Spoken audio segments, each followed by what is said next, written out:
I'm looking as there, so I don't actually have to look into the light. I'll just look at Uncle Howard. We are live. My Uncle Howard. Okay, wonderful. What shiny boots you have on. Hello, everybody at home. We're doing a behind the scenes, so welcome. Yes. And thank you for joining us early tonight. Tonight we're going to have fantastic stories. Pam, are you going to tell us a story? I think I should. I think it's time. I think it should happen, but we have the very bubbly, very exciting Patrick joining us tonight for storytelling. I think our audio is good. If anybody at home can let us know that it's excellent. We don't want to know how our voices sound, just the audio. Just it's a really good fire that we have.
We're a wildlife and conservation media company built around telling real stories from the wild.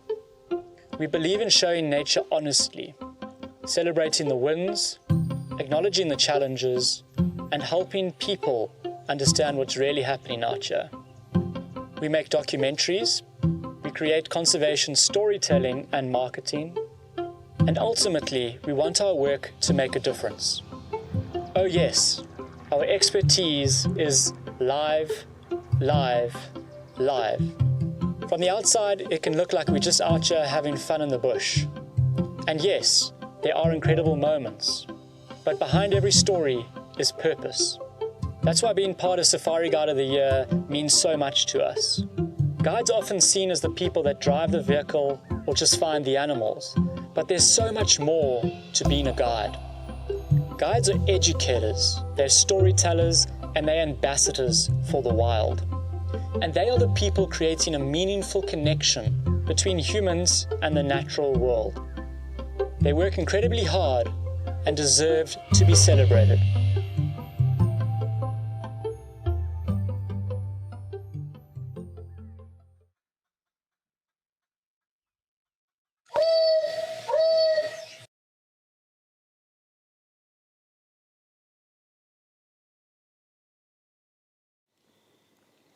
Welcome to another live storytelling for Safari Guide of the Year at Klesuri Drift, Amani.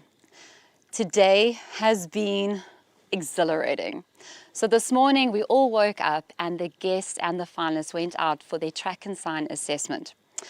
I was standing with Jason, last year's winner from Safari Guide of the Year, and those tracks looked pretty difficult, hey Jason? We were a little bit like, okay.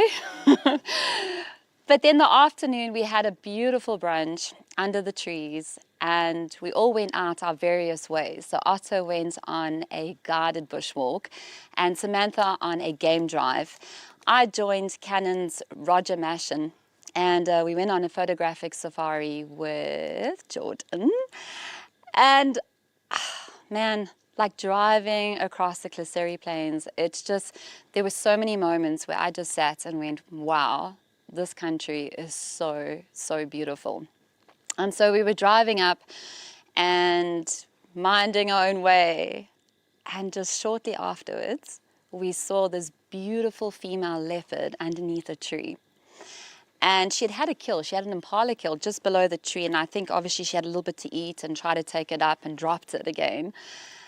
And in this moment, this hyena, spotted hyena came in, and I think within maybe like a minute, I think we had 2 or 3 spotties, and we were all sitting there and we were all taking this in. And all of a sudden, this wild dog pack came down the dirt road, and we were surrounded by hyena and wild dogs, and they were just interacting. The spectacle was happening, and this female leopard just like looked a little bit bewildered about what's like going on beneath her. And after that, and as we sort of came out of the sighting, Jordan stopped the car and he turned it off. And we just took this moment and we breathed it all in. And Howard from Rugged Wear, like even said, there was a moment where he had to remind himself just to breathe. I, of course, embarrassed myself and absolutely burst out crying. You know, it doesn't matter how many times you come into the reserves and the parks and you get to experience this beautiful, beautiful nature that's before us. Every time is special. Every time is completely, completely different. So to tonight, we have our next finalist, Patrick Kepe, who is going to be joining us here. Patrick, could you please come up here? Patrick is from Shamwari. I check that giggle. I have been so looking forward to this evening, Mr. Patrick. Could you step over there, please? All right. So, Patrick is our giggle finalist. He giggles a lot. I love his laugh. I mean, when Patrick laughs, I think we all laugh with you. So, Patrick, I have a few questions, and I'm hoping this evening this isn't also part of your story, because I seem to be doing that lately. So, Patrick, You often say that for everything in nature, there is a reason for its existence. So, how has that philosophy shaped the way you guide guests through the wilderness?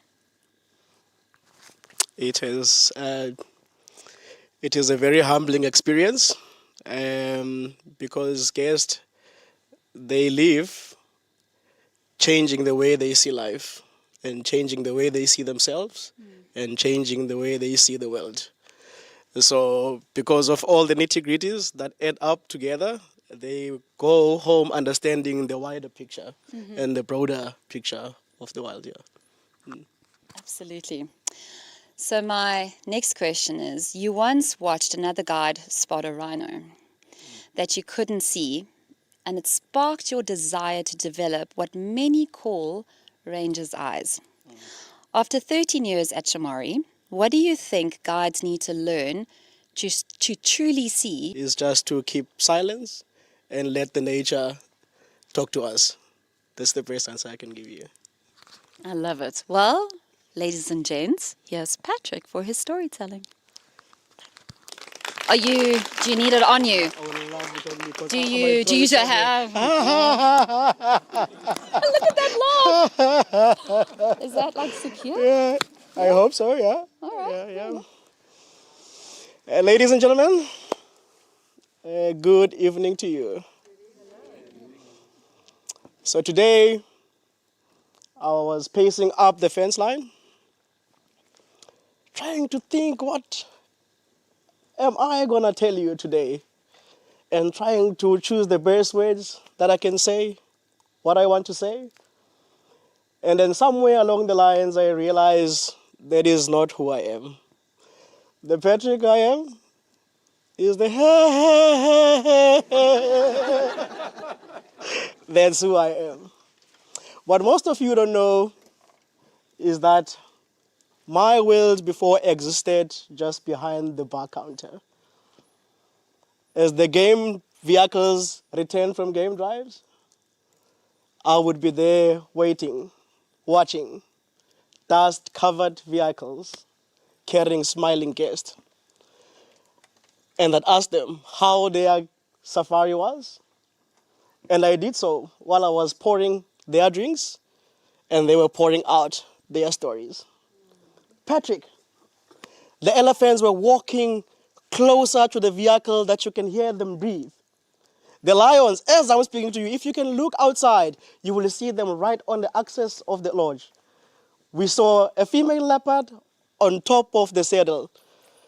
I stood behind the counter, serving, smiling, and listening.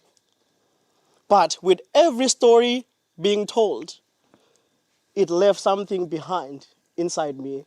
It's as if with every tale, there was a spark that was being ignited quietly inside of me.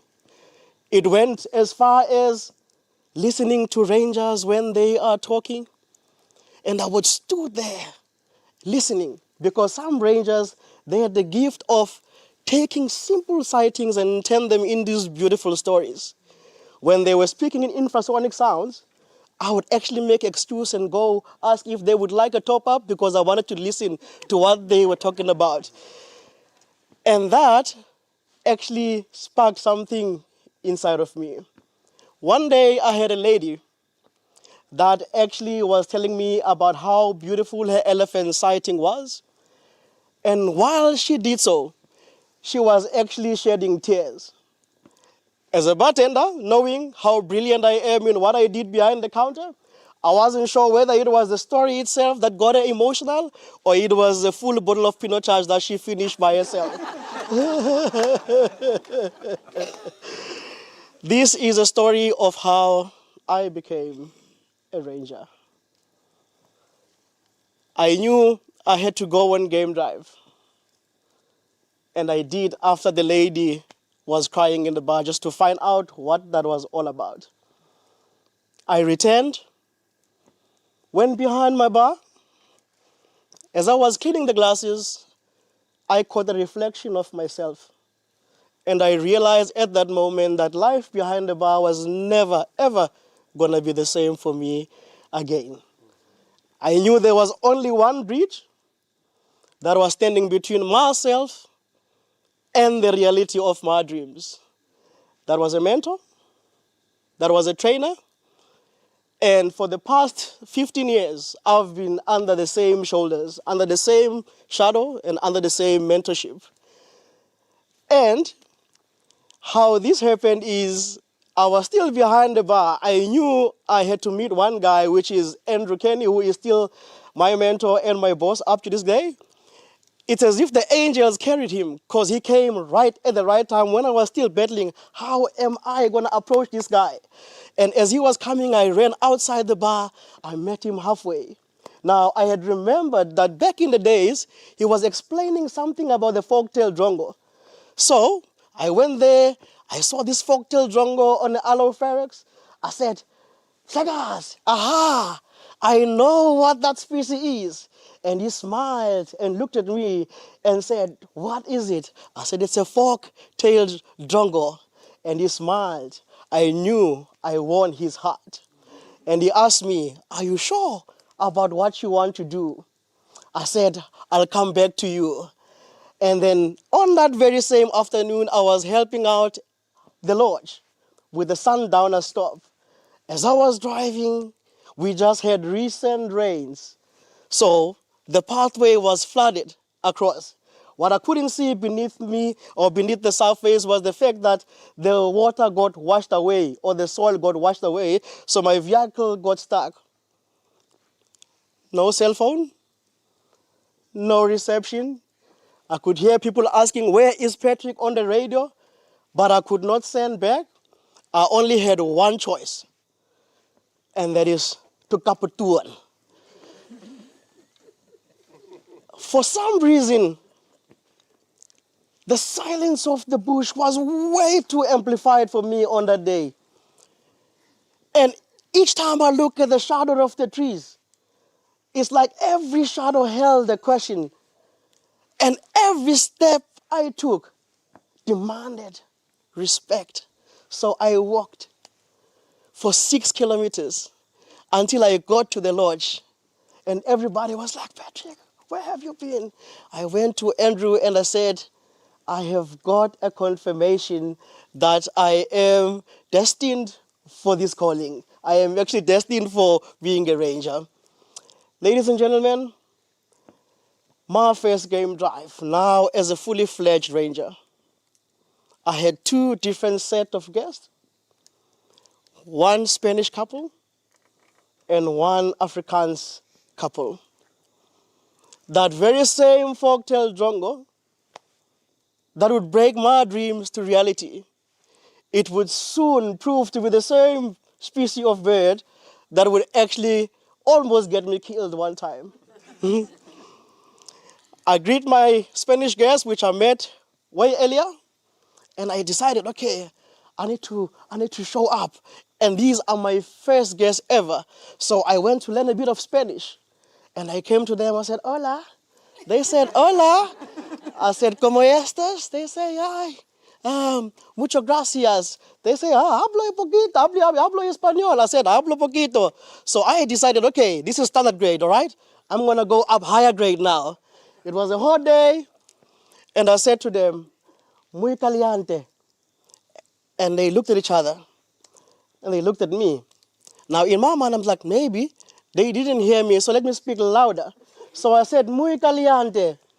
He looked at me, his face turned red, and he asked me, do you know what you're saying? I said, yes, I'm saying it's very hot outside.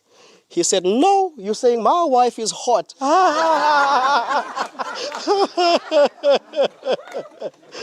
As if my troubles were not over. I went on game drive. My Afrikaans couple had too much to drink for lunch. I see the very same folktale drongo, and I'm so excited because it's my first game drive. I'm like, folktale drongo. And the Afrikaans guy screams at the back. And he say, hey, Patrick, we are the fallen drongo. I said, no, I never said that, I never said that.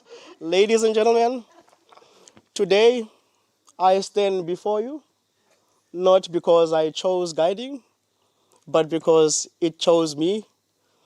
And with every step I take moving forward, it was answering that call. And I thank you very much.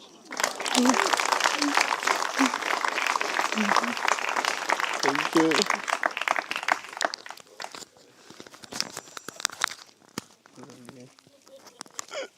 Gonna cry right now. Thank you so much, Patrick. I'm actually joining your game drive tomorrow morning, and it's you and me and that fork-tailed drongo, bud. I'll try not to sip on that pinotage in the morning as well. Thank you so much. That was delightful. Thank you. Very much. Thank you. So, ladies and gents, that is another storytelling night here under the Klesuri sky. Until tomorrow, we meet again at the same time, at the same place. Good night.